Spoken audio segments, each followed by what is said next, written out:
பிரைஸ்லோ கர்த்தருக்கு ஸ்தோத்திரம் உண்டாவதாக. நீங்கள் புசித்தாலும் குடித்தாலும் எதை செய்தாலும் எல்லாவற்றையும் தேவனுடைய மகிமைக்கென்று செய்யுங்கள். 1 கொரிந்தியர் 10:31. எல்லாவற்றையும் நம்மளோட டாபிக் இப்போ எல்லாவற்றையும் பற்றி சொல்லிக்கிட்டு இருக்கிறோம். இது 3வது பார்ட்டுன்னு நினைக்கிறேன்.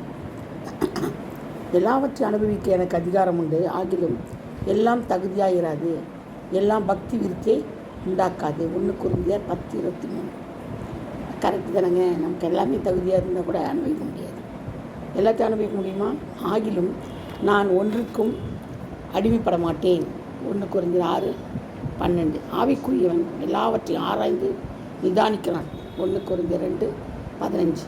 ஆவிக்குரிய எல்லாவற்றையும் ஆராய்ந்து நிதானிக்கிறான். நமக்கோ தேவனை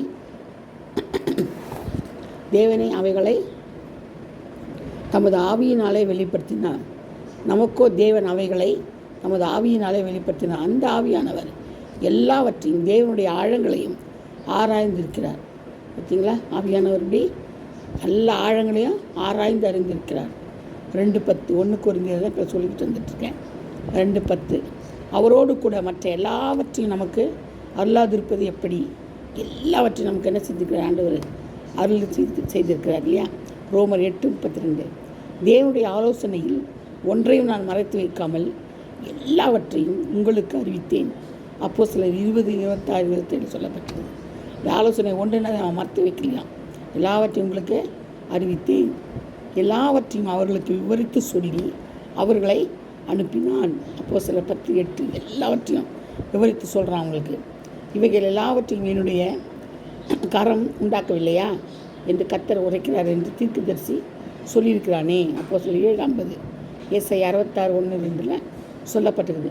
பாருங்கள், புதிய ஏற்பாடும் பழைய ஏற்பாடும் சேர்ந்து சொல்லியிருக்கிறாங்க. பாருங்கள், சேர்ந்து இருக்குது. ஏன் நான் சொல்கிறேன்னா, ஒரு சிலவங்க புதிய ஏற்பாடு உண்டு, இல்லை பழைய ஏற்பாடு தான் உண்டு அப்படின்னு சொல்லுவாங்க. இதில் 2 இந்த அவசரம் வந்திருக்கு பாருங்கள்.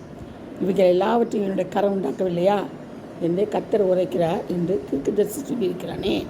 அப்போஸ்தலர் 7:50 சொல்லப்பட்டிருக்குது. ஏசாயா 66:1-2 சொல்லப்பட்டிருக்குது. அது மட்டும் இல்லாமல் எல்லாவற்றையும் தான் நம்மளோட டாப்பிக்கு இப்போ நான் பேசிக்கிட்டு இருக்கிறது. எல்லாவற்றையும் அதை வச்சு தான் வசனங்கள்லாம் சொல்லிக்கிட்டு இருக்கிறேன்.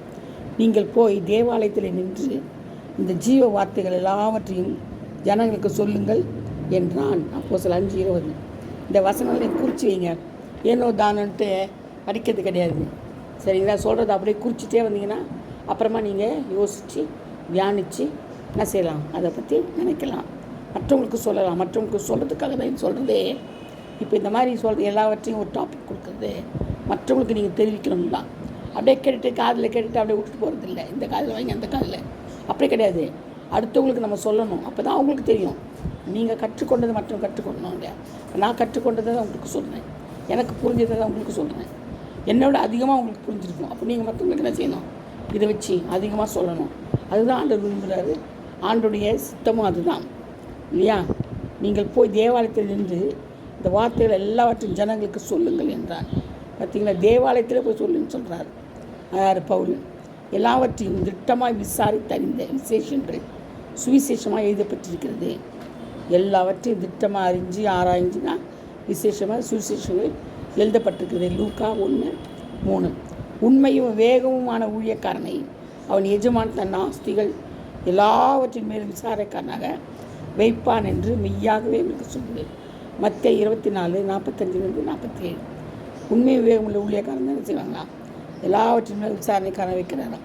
அப்போ பார்த்தீங்களா இவ்வளோ உண்மையான ஒரு சம்பவங்கள்னு.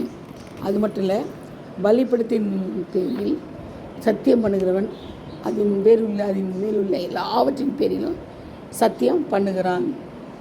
அதனால தான் பலிபீடத்தில் பண்ணக்கூடாதுன்னு சொல்கிறார் ஆண்டவர்.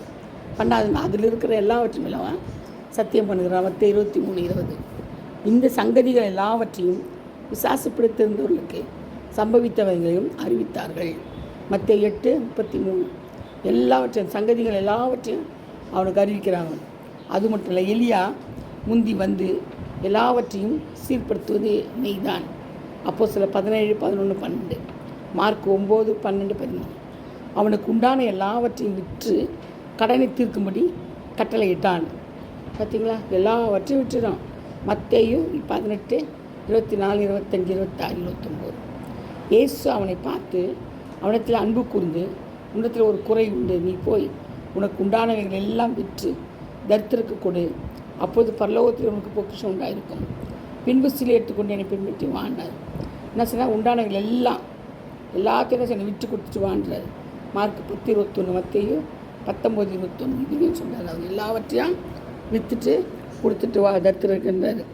அது மட்டும் இல்லாமல் நீங்களோ எச்சரிக்கையாக இருந்து, இதோ எல்லாவற்றையும் முன்னதாக உங்களுக்கு அறிவித்திருக்கிறேன், நீங்களோ எச்சரிக்கையாக இருங்கள், இதோ எல்லாவற்றையும் முன்னதாக உங்களுக்கு அறிவித்திருக்கிறேன். மார்க் 13:23.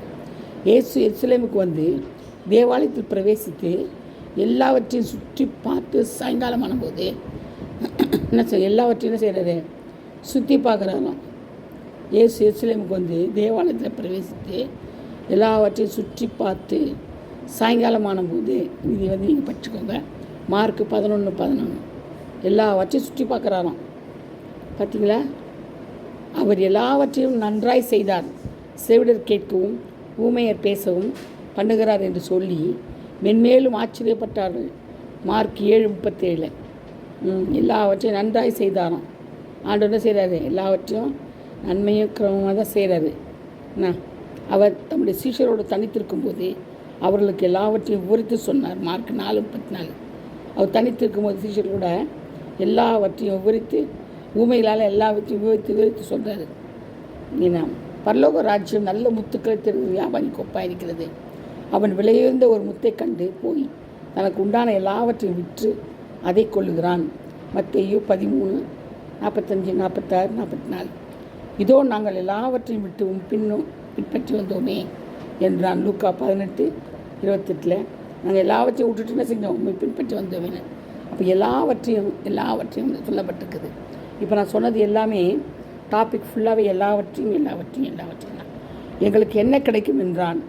எல்லாத்தையும் விட்டுட்டு வந்தோமே, எங்களுக்கு என்ன கிடைக்கும்ன்றார். மத்தேயு 19:27. என்ன கிடைக்கும்? ஆண்டுடைய ராஜ்யம் தான் நமக்கு கிடைக்கும். அதான் அது போதாதா? ஆண்டுடைய ராஜ்யம் கிடைக்கிறது போதாதா? இதோ நாங்கள் எல்லாவற்றையும் விட்டு பின்பற்றினோமே என்று சொல்ல தொடங்கினான். மார்க் 10:28. பேதுரு துக்கப்பட்டு, ஆண்டவரே, நீர் எல்லாவற்றையும் அறிந்திருக்கிறீர், நான் உண்மை நேசிக்கிறேன் என்பதையும் அறிவீர். யோவான் 21:17 சொல்லப்பட்டிருக்கு. பார்த்தீங்களா? இயேசு தமக்கு நேரப்போகிற எல்லாவற்றையும் அறிந்து எதிர்கொண்டு போய் அவர்களை நோக்கி, யாரை தேடுகிறீர்கள் என்றார். யோவான் 18:4. எல்லாவற்றையும் அறிந்து, இயேசுக்கு முன்னாடி தெரியும் இல்லையா யாரை தேடுறாங்க, என்ன பண்ணுறாங்கன்னு. அதனால தான் அவர் கேட்குறார். தன்னை தான் தேடுறாங்க தெரிஞ்சு தான். எல்லாவற்றையும் அறிந்து எதிர்கொண்டு போய் அவர்களை நோக்கி, யாரை தேடுகிறீர்கள் என்றார்.